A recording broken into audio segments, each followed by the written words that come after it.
Assalamualaikum warahmatullahi wabarakatuh. Kembali saya akan memberikan judul untuk webinar kita saat ini about Gen Z.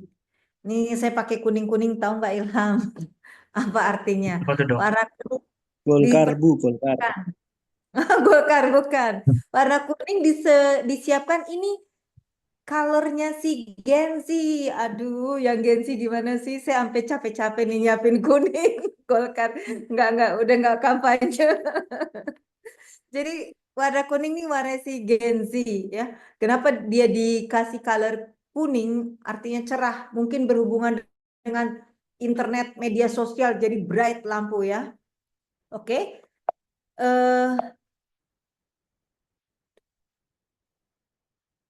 Nah, ada beberapa pendapat sebentar ini agak ya. Ada beberapa pendapat tentang generasi. Nah, sebelum kalian mengenal apa itu Gen Z, ada beberapa pendapat nih pembagian tentang generasi. Sebenarnya ada yang mengatakan gen X, Y, Z ya. Nah, kalau kita mengikuti aliran yang ada 6 generasi. Yang pertama itu greatest generation. Ini kita gabungkan dengan silent generation. Kenapa? Karena di Indonesia mungkin kita mulainya tuh hitungannya ya populasinya setelah perang, mungkin yang dulu belum banyak. Greatest dan silent generation, kenapa kita jadikan satu? Bagaimana sih karakteristik si generasi ini? Merupakan generasi yang lahir sebelum 1945. Di masa-masa yang penuh krisis global.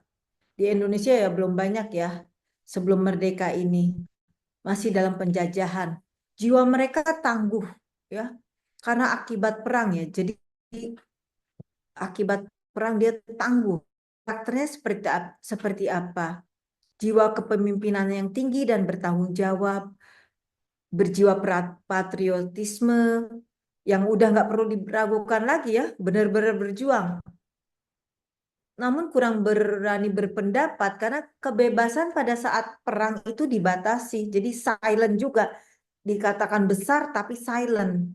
Karena tidak bisa mengungkapkan apa yang dia rasakan. Memiliki pengalaman yang berbagai macam, ya kita bilang sudah makan asam garam, dia taat pada hukum dan kewajiban, karena zaman perang dulu begitu ketat, kesalahan bisa hukumannya kematian. Sangat berhati-hati dan konservatif. Nah, setelah perang itu tahun 1946 sampai 1964 itu kita sebut generasi baby boomers. Bagaimana si baby boomers itu ya? Dia dikatakan generasi karena adanya ledakan setelah Perang Dunia Kedua. Kelahiran terjadi setelah Perang Dunia Kedua. Jadi banyak orang yang rasa aman, nyaman, sehingga bisa hamil, nggak stres ya. Kalau stres tuh susah sekali kehamilannya. Dan cukup banyak populasinya. Dikenal kompetitif karena hidup di masa ini minim lapangan pekerjaan. Karakteristiknya generasi ini bagaimana berkomitmen, mandiri, kompetitif, mempunyai karakter yang mature karena kuat dengan tempaan. Tetap mempertahankan adat istiadat, tidak suka terhadap kritikan, pekerja keras, pantang menyerah, workaholic, setia, rela bekerja keras demi anak dan keluarga. Nah, setelah itu yang tahun 1965 sampai 1980 kita sebut X generation. Generasi X ini kita sebut juga generasi milenial ya. Sorry, generasi X. Ya, generasi X ini lain lagi dengan yang milenial. Generasi ini tumbuh di masa pertumbuhan sosial dan perkembangan teknologi. Sebagai penghubung generasi yang tua dan yang tradisional ini dengan yang digital. Generasi ini punya karakteristik lebih individual dia. Lebih toleran terhadap gaya hidup. Karena perbedaan kultur, dia bertoleransi juga. Senang mengambil resiko. bertanggung jawab, banyak akal, cerdas, karena habis kehidupan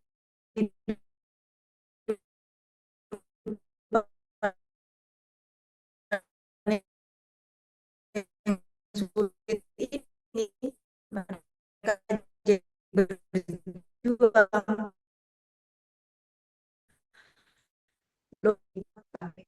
demokrasi dengan baik. Ini yang generasi milenial yang lahir tahun 1981 sampai 1996. Generasi milenial atau generasi Y. Jadi generasi ini melewati milenium. Jadi teori ini pertama kali ditemukan oleh Carl Modern,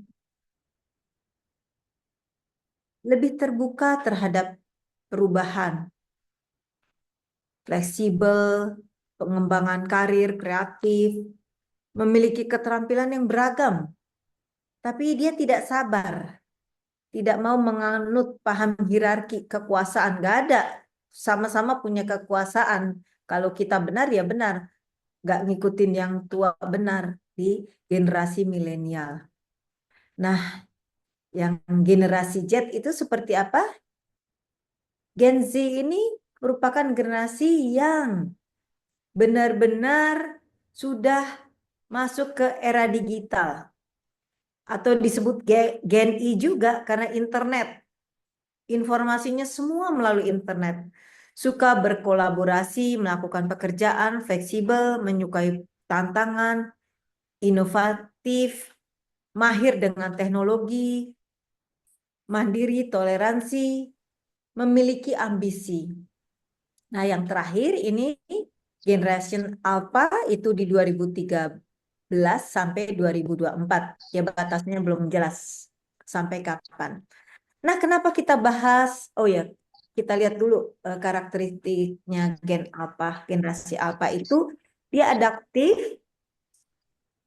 dia cukup banyak waktu, menghabiskan waktunya di komputer, layar monitor, entah handphone, apapun. Gen Alpha mengutamakan pendidikan, dia juga tidak membutuhkan struktur organisasi. Generasi ini paling mahir di dunia digital. Keterampilan interpersonalnya sangat penting di informasi internet dan lain-lainnya. Dari kampus. Mana ada sertifikatnya dapat? Mohon di silent, Ilham. Ya, sudah dokter. Lanjut dokter. Kenapa kita pilih Gen Z untuk diutamakan pembahasan saat ini? Karena kita lihat hasil sensus penduduk 2020, ternyata Gen Z mendominasi penduduk Indonesia, sekitar 27,94%, yang milenial 25,87%, begitu Gen X, Baby Boomer, yang silent dan greatest itu 10 bahkan 1%, ya. Makanya kita bahas Gen Z karena populasi penduduk Indonesia banyak didominasi Gen Z. Nah, bagaimana karakteristik tadi kan sudah kita bahas, dia ahli digital, Gen Z cenderung menghabiskan waktunya di internet, cenderung dalam ruangan, bermainnya juga online. Mendingan dia di ruangan dan pilih di komputer daripada keluar rumah. Nah, disinilah begitu banyak populasi Gen Z, kalau terus-terusan menghabiskan waktunya sendirian di ruangan, di depan komputer, apa jadi ke depannya? Makanya kita bahas Gen Z ini. Walaupun dia adaptif, melek teknologi, jadi canggih sekali, peduli, memang peduli sosial, terutama dalam hal internet, bisa menjadi mereka juga saking kreatifnya banyak yang jadi content creator, influencer, pengusaha muda, semua bergerak di bidang digital, ya. Hubungan sosial bagus kalau untuk bisnis, tapi untuk yang chit-chat dengan teman mungkin sangat terbatas. Makanya kita bahas supaya hasilnya maksimal, bagaimana Gen Z ini bisa mengemas EA atau emotional intelligence dengan baik. Nah, apa itu emotional intelligence? Kenapa penting kita bahas emotional intelligence pada Gen Z? Karena kecerdasan emosional ini menyumbang 80% faktor penentu kesuksesan seseorang. Sedangkan kecerdasan orang, IQ, itu hanya menyumbang 20%. Ini saya contoh. Ada seorang pasien yang IQ-nya, ya bukan pasien lah, teman deh. Teman yang IQ-nya 3,8. IQ 3,8, hampir 4. Sorry, IPK, maaf. IPK-nya 3,8, hampir 4. Sangat-sangat tinggi IQ-nya. IPK 3,8, hampir 4. Dia doktoral. Tapi setelah selesai ngambil doktoral, dia tidak bisa cari kerjaan. Bahkan dia telepon temennya yang IPK-nya 3,1. Dia minta-minta tolong dong, misalkan Nita, tolong dong bantu gue cariin kerjaan. Jadi IQ tidak menyumbang atau penentu faktor kesuksesan. Sedangkan yang IQ-nya di bawah dia, IPK-nya 3,1, tapi emosional intelligence-nya tinggi, dia bisa meraup kesuksesan karena di sana sini dia diterima kerja dan salary yang cukup tinggi. Makanya penting di Gen Z ini kita bahas emotional intelligence. Di sini dikatakan juga di penelitian bahwa bahkan 90% emotional intelligence atau emotional question ya bisa menunjang 90% kesuksesan.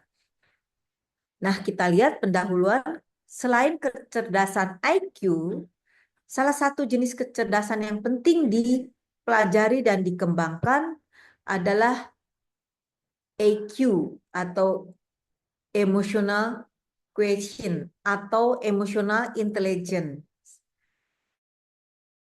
Kecerdasan emosional itu pertama kali dicetuskan oleh Salovey di Universitas Yale tahun 1990. Mereka menggambarkan kecerdasan emosional itu bentuk kecerdasan sosial yang melibatkan kemampuan untuk memantau perasaan dan emosi diri sendiri selain orang lain. Kecerdasan emosional ini kemampuan memahami mengontrol emosi diri sendiri dan orang lain yang bisa berhubungan dengan 5 komponen. Komponen kecerdasan emosional, kecerdasan diri, pengendalian diri, keterampilan sosial, emosi, dan motivasi diri. Nah, kita lihat dulu nih.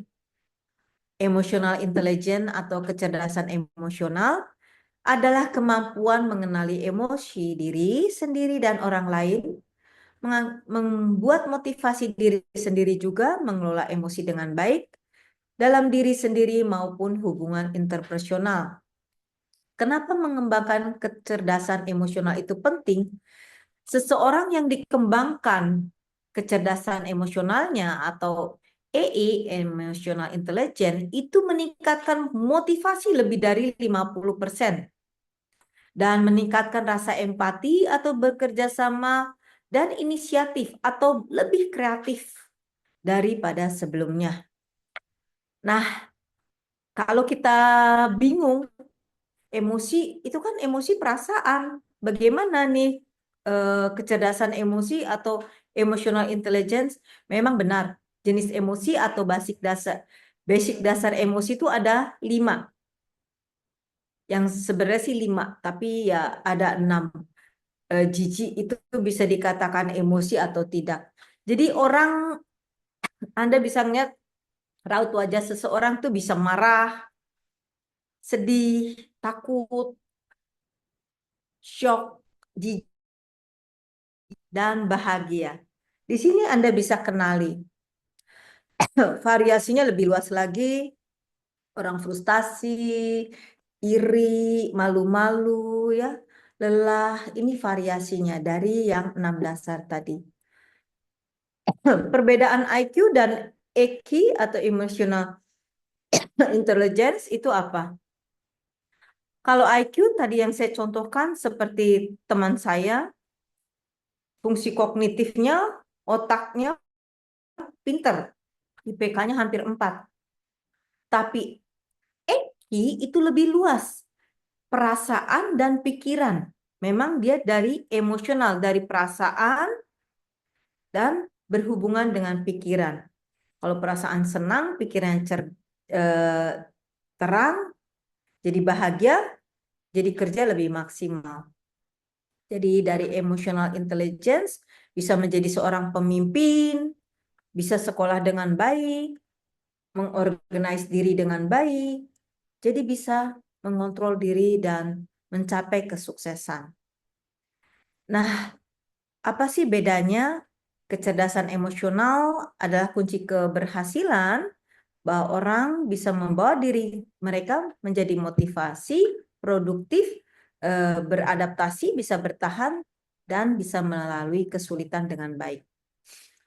Faktor-faktor apa yang mempengaruhi kecerdasan emosi? Faktor internal.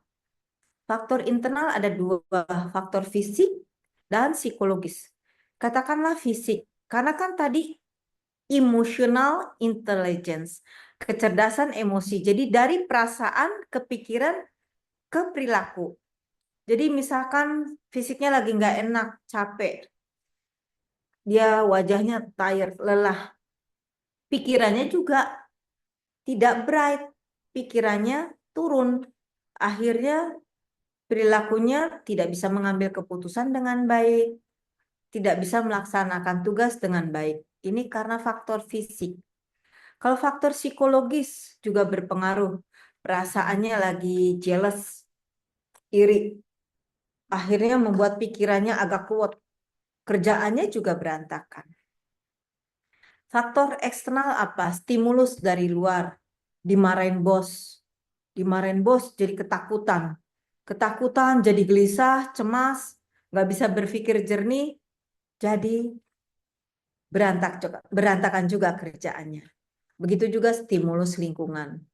Nah, komponen-komponen dasar kecerdasan emosional ini ada 5 dasar: kesadaran diri, pengendalian diri, motivasi, empati, keterampilan sosial. Kesadaran diri bagaimana sih? Mengetahui perasaan dalam diri. Ya, misalkan dikasih beban kerjaan. Waduh, ini saya lelah nih.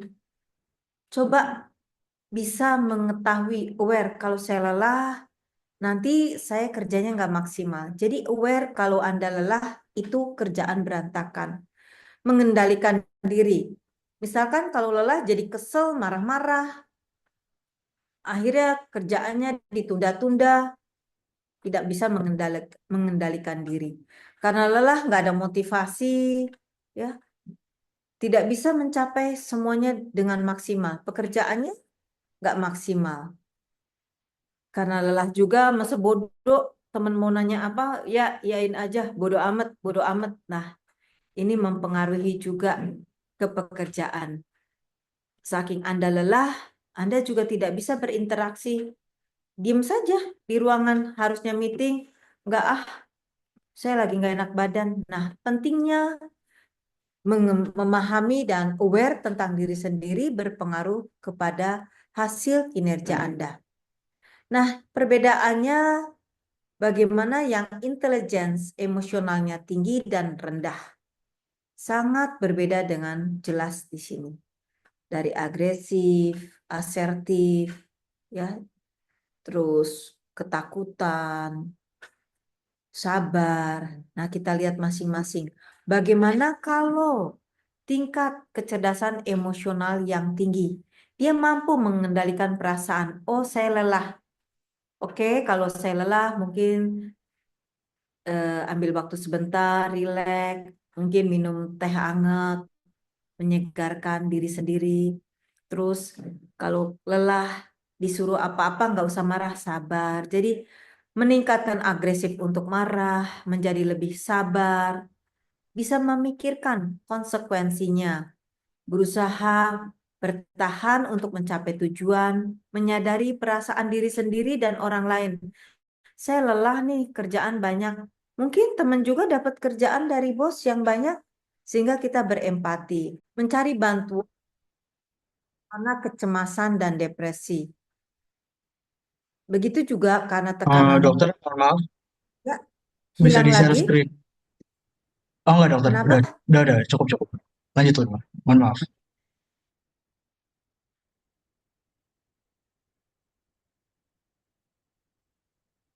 Oke, meskipun mereka kesadarannya cukup tinggi, tapi hampir 75% dari mereka selalu hidupnya di layar komputer. Nah, disinilah yang mereka kurang bersosialisasi. Di layar komputer memudahkan akses jika mereka stres, depresi. Di antara mereka ada yang mengajarkan, oh, sebaiknya kalau stres tuh kamu coba aja ya, sudah akhiri diri sendiri atau lakukan self harm, nyilet-nyilet.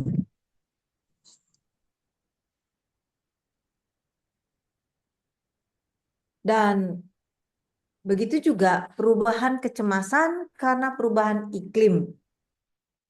Ya, khawatir iklim-iklimnya maksudnya karena cuaca, angin, topan, gempa bumi, di antara mereka mudah sekali cemas.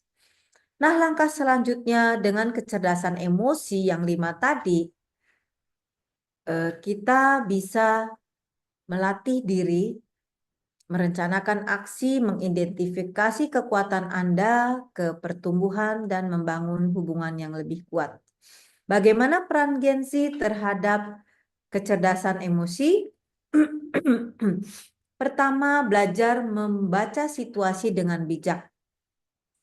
Kemampuan untuk memperhatikan dan memahami konteks orang sekitar sangat penting. Ini menentukan kita ke tindakan yang lebih profesional. Misalkan Anda sebagai pekerja, ya Anda membaca situasi, memang Anda lelah. Tapi ya harusnya Anda selesaikan pekerjaan semaksimal Anda bisa. Jadi harus berlaku bijak. Aktif mendengarkan dan memahami. Dalam setiap pembicaraan, tidak maksud untuk berdebat, mendengarkan dulu dan memahami lawan bicara itu penting. Menghindari salah paham dan menjaga hubungan yang lebih harmonis. Siap berkomunikasi secara terbuka. Ketika terjadi masalah dan ketegangan, bicara secara terbuka dan jujur. Takut mengatasi ketakutan akan penolakan. Kita mencoba, tidak ada salahnya. Kalau memang ditolak, ya kita cari penyebabnya. Kenapa dia tidak terima dengan saran saya? Mungkin memang saran saya belum maksimal. Berempati terhadap orang lain, merasakan dan memahami perasaan orang lain, meningkatkan kecerdasan intelijen, membantu kita lebih sensitif terhadap keadaan orang lain, dan memberikan dukungan yang tepat. Memprioritaskan tugas dengan tepat, dengan kemampuan yang Anda punyai, skill yang Anda punyai, lakukan tugas Anda semaksimal Anda bisa. Kalaupun Anda kelelahan, harus bisa work-life balance, menjaga keseimbangan bekerja dan pola hidup Anda. Menyiapkan mental di situasi apapun. Misalkan Anda melakukan kesalahan, itu hal yang wajar kalau saya dimarahi. Jadi siap mental. Jangan, waduh, kok saya dimarahi? Seharusnya saya nggak dimarahin, saya udah berlaku mengerjakan pekerjaan secara maksimal. Menjaga keseimbangan emosi dan realita, dan fokus pada satu masalah. Strateginya bagaimana? Untuk diri sendiri mengenali emosi, kenali emosi Anda. Positif maupun negatif, itu harus aware. Pelajari teknik-teknik mengelola emosi. Ketika saya cemas, mungkin saya harus tarik nafas, buang nafas, lakukan teknik pernafasan, relaksasi. Kalau moodnya tidak stabil, mungkin saya lakukan olahraga. Mengembangkan empati, berlatih memahami perspektif orang lain. Jangan ini pendapat saya, oke. Kalau menurut pendapat lawan bicara Anda, seperti apa?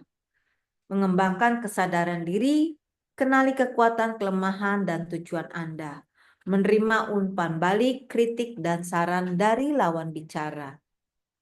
Dan strategi interaksi sosial bagaimana? Komunikasi yang efektif.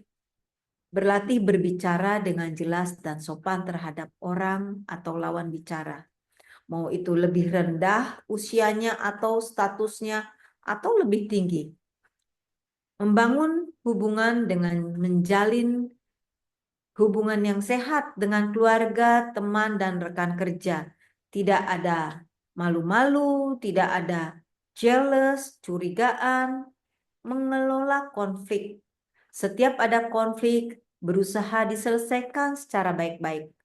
Mengembangkan keterampilan sosial, berlatih bekerja sama, negosiasi, dan persuasi. Ya, yang pertama, otomatis Anda fokus pada kekuatan Anda tadi, identifikasi, refleksi, tetapkan tujuan, dan evaluasi. Membangun keterampilan dengan mengakui ketidaknyamanan Anda, mungkin lawan bicara atau atasan Anda bisa memahami. Dengan mengakui ketidaknyamanan, mungkin Anda mesti dilatih skillnya, sehingga misalkan Anda dianjurkan untuk membuat laporan dalam bentuk Excel. Anda mengakui saya tidak bisa, tidak nyaman. Di situ Anda dilatih bagaimana menggunakan Excel. Jadi membangun keterampilan Anda. Cari bimbingan kalau Anda nggak bisa membuka Excel, bertanya bagaimana nih bikin report di Excel. Mengelola energi Anda karena Anda mempelajari hal yang baru, butuh energi lebih. Membangun lingkungan kerja yang mendukung. Untuk manfaat kesehatan mental Anda, lingkungan kerja tidak mendukung, kalau toksik, Anda menjadi lelah, mudah depresi, dan cemas, sehingga Anda tidak bisa menyelesaikan masalah dengan baik. Hentikan overthinking. Alihkan perhatian dengan kegiatan yang menyenangkan, aman, ubah pola pikir. Katakan stop kalau negatif thinking muncul. Dan cari hal-hal atau komunikasikan yang lain. Jadwalkan waktu setiap hari. Jika overthinking, mungkin Anda cari jalan keluar apa yang Anda sukai, hobi, dengar musik dulu, main game, atau berbicara dengan teman. Ganti pikiran Anda yang negatif menjadi positif. Misalkan Anda diberikan beban kerja yang banyak oleh bos Anda. Aduh, bos saya nih jahat sekali ya. Udah tahu saya susah, kok dikasih kerjaan cukup banyak. Ubah negatif thinking Anda. Dengan diberikan pekerjaan yang banyak, Anda belajar lebih banyak lagi dan membuat Anda lebih cerdas. Kenali pemicu jika Anda mengalami kelelahan mental. Apakah pemicunya dari seseorang, teman kerja, atau atasan, family, partner, pacar, suami, anak? Kenali. Atau situasi, lingkungan yang membuat Anda tidak nyaman, overthinking, atau negative thinking. Luangkan waktu untuk diri Anda. Ingat, kelelahan bisa mempengaruhi kinerja dan fungsi sosial. Kebutuhan fisik itu penting untuk tidur, untuk istirahat. Begitu juga kebutuhan emosional. Anda perlu rileks, santai, sehingga pikiran Anda menjadi lebih jernih. Dan luangkan waktu untuk keluarga atau teman Anda sendiri.